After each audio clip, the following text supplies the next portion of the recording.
ನಮಸ್ಕಾರ ವೀಕ್ಷಕರೇ, ನಮ್ಮ ಸರಳ ಅಡುಗೆ ಚಾನಲ್ಗೆ ಸ್ವಾಗತ. ಇವತ್ತು ನಾವು ಎಗ್ ಬ್ರೆಡ್ ಟೋಸ್ಟ್ ಮಾಡೋದು ಹೇಗೆ ಅನ್ನೋದನ್ನು ನೋಡೋಣ ಬನ್ನಿ.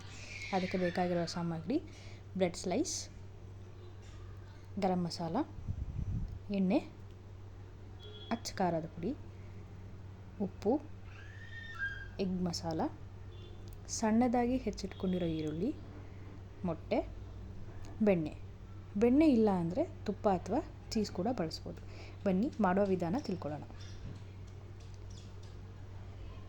ಈಗ ಒಂದು ಪ್ಯಾನ್ಗೆ ಸ್ವಲ್ಪ ಎಣ್ಣೆ ಹಾಕ್ಕೊಂಡು ಎಲ್ಲ ಕಡೆ ಸ್ಪ್ರೆಡ್ ಮಾಡ್ಕೊಳ್ಳಿ. ಸ್ಪ್ರೆಡ್ ಮಾಡ್ಕೊಂಡಾದ್ಮೇಲೆ ಅದರ ಮೇಲೆ ಒಂದು ಬ್ರೆಡ್ ಸ್ಲೈಸ್ ಹಾಕ್ಕೊಳ್ಳಿ.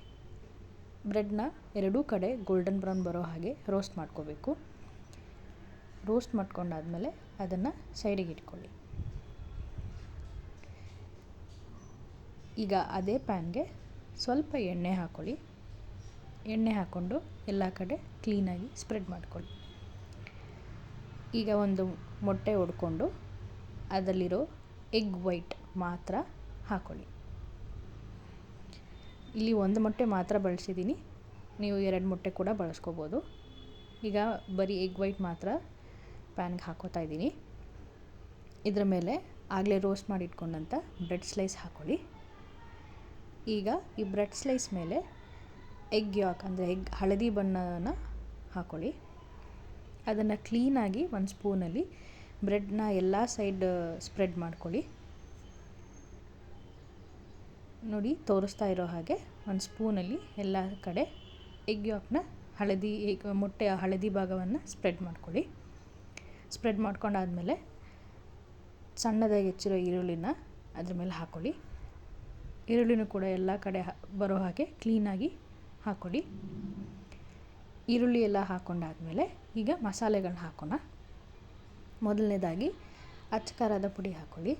ನಿಮ್ಗೆ ರುಚಿಗೆ ತಕ್ಕಷ್ಟು ಎಷ್ಟು ಬೇಕೋ ಅಷ್ಟು ಖಾರ ಹಾಕ್ಕೊಳ್ಳಿ. ನಾನಿಲ್ಲಿ ಸ್ಪೂನ್ ಬಳಸಿದ್ದೀನಿ, ನೀವು ಕೈಯಲ್ಲಿ ಬೇಕಾದರೂ ಹಾಕೋಬೋದು. ಸ್ವಲ್ಪ ಉಪ್ಪು, ಇದು ಕೂಡ ನಿಮ್ಮ ರುಚಿಗೆ ತಕ್ಕಷ್ಟು ಹಾಕ್ಕೊಳ್ಳಿ. ಉಪ್ಪಾದಮೇಲೆ ಸ್ವಲ್ಪ ಗರಂ ಮಸಾಲ ಹಾಕ್ಕೊಳ್ಳಿ. ಗರಂ ಮಸಾಲ ಆದಮೇಲೆ ರುಚಿಗೆ ತಕ್ಕಷ್ಟು ಎಗ್ ಮಸಾಲ ಪೌಡರ್ ಕೂಡ ಹಾಕ್ಕೊಳ್ಳಿ. ಎಲ್ಲ ಮಸಾಲೆಗಳನ್ನ ಹಾಕ್ಕೊಂಡಾದ್ಮೇಲೆ ನಾವೀಗ ಇದನ್ನು ಫ್ಲಿಪ್ ಮಾಡಬೇಕು. ಸೊ ಫ್ಲಿಪ್ ಮಾಡೋಕ್ಕಿಂತ ಮುಂಚೆ ಪ್ಯಾನ್ಗೆ ಸ್ವಲ್ಪ ಎಣ್ಣೆ ಹಾಕ್ಕೊಳ್ಳಿ. ಯಾಕಂದರೆ ಅದು ಅಂಟಬಾರ್ದು ಅನ್ನೋದಕ್ಕೋಸ್ಕರ ಒಂದು ಸ್ವಲ್ಪ ಎಣ್ಣೆ ಹಾಕ್ಕೊಳ್ಳಿ. ಇಲ್ಲ ನೀವು ತುಪ್ಪ ಅಥವಾ ಬೆಣ್ಣೆ ಕೂಡ ಬಳಸ್ಕೋಬೋದು. ನೋಡಿ, ನಾನೀಗ ಸ್ವಲ್ಪ ಎಣ್ಣೆ ಹಾಕ್ಕೊಂಡು ಕ್ಲೀನಾಗಿ ಸ್ಪ್ರೆಡ್ ಮಾಡ್ಕೊತಾ ಇದ್ದೀನಿ. ಸ್ಪ್ರೆಡ್ ಮಾಡ್ಕೊಂಡಾದ್ಮೇಲೆ ಫ್ಲಿಪ್ ಮಾಡ್ಕೊಳ್ಳಿ. ಬ್ರೆಡ್ನ ತುಂಬ ಹೊತ್ತು ಬೇಯಿಸಬೇಡಿ, ಕಪ್ಪಾಗಿ ಹೋಗುತ್ತೆ. ಒಂದು 10 ಸೆಕೆಂಡ್ ಬೇಯಿಸ್ಬಿಟ್ಟು ಮತ್ತೆ ಇದನ್ನು ಫ್ಲಿಪ್ ಮಾಡ್ಕೊಳ್ಳಿ. ನೋಡಿ, 10 ಸೆಕೆಂಡ್ ಆಗಿದೆ. ಈಗ ನಾನು ಮತ್ತೆ ಇದನ್ನು ಫ್ಲಿಪ್ ಮಾಡ್ತಾಯಿದ್ದೀನಿ. ಫ್ಲಿಪ್ ಮಾಡ್ಕೊಂಡಾದ್ಮೇಲೆ ಇದ್ರ ಮೇಲೆ ಸ್ವಲ್ಪ ಬೆಣ್ಣೆ ಹಾಕ್ತಾಯಿದ್ದೀನಿ. ಮುಂಚೆನೇ ಹೇಳಿದಾಗೆ ಬೆಣ್ಣೆ ಇಲ್ಲ ಅಂದರೆ ತುಪ್ಪ ಅಥವಾ ಚೀಸ್ ಕೂಡ ಹಾಕೋಬೋದು. ಇಲ್ಲ ನೀವು ಎಣ್ಣೆ ಹಾಕ್ಕೊಂಡು ಕೂಡ ಮಾಡ್ಕೋಬೋದು. ಮಕ್ಕಳಿಗೆಲ್ಲ ನೀವು ಮಾಡೋದಾದರೆ ಬೆಣ್ಣೆ ಬಳಸಿ. ನೋಡಿ, ಇಲ್ಲಿ ತೋರಿಸ್ತಾ ಇರೋ ಹಾಗೆ ಬೆಣ್ಣೆ ಹಾಕ್ಕೊಂಡು ಇದನ್ನು ಕೂಡ ಒಂದು ಸ್ಪೂನ್ ತೊಗೊಂಡು ಕ್ಲೀನಾಗಿ ಸ್ಪ್ರೆಡ್ ಮಾಡ್ಕೊಳ್ಳಿ. ಎಲ್ಲ ಕಡೆ ಬೆಣ್ಣೆ ಸ್ಪ್ರೆಡ್ ಮಾಡ್ಕೊಳ್ಳಿ. ಬೆಣ್ಣೆ ಸ್ಪ್ರೆಡ್ ಮಾಡ್ಕೊಂಡಾದ್ಮೇಲೆ ಮತ್ತೆ ಇದನ್ನು ನಾವು ಫ್ಲಿಪ್ ಮಾಡಬೇಕಾಗತ್ತೆ. ಕ್ಲೀನಾಗಿ ಬೆಣ್ಣೆನ ಎಲ್ಲ ಕಡೆ ಸ್ಪ್ರೆಡ್ ಮಾಡಿಕೊಂಡು ಈಗ ಮತ್ತೆ ಬ್ರೆಡ್ ಟೋಸ್ಟ್ನ ಫ್ಲಿಪ್ ಮಾಡ್ಕೊಳ್ಳಿ.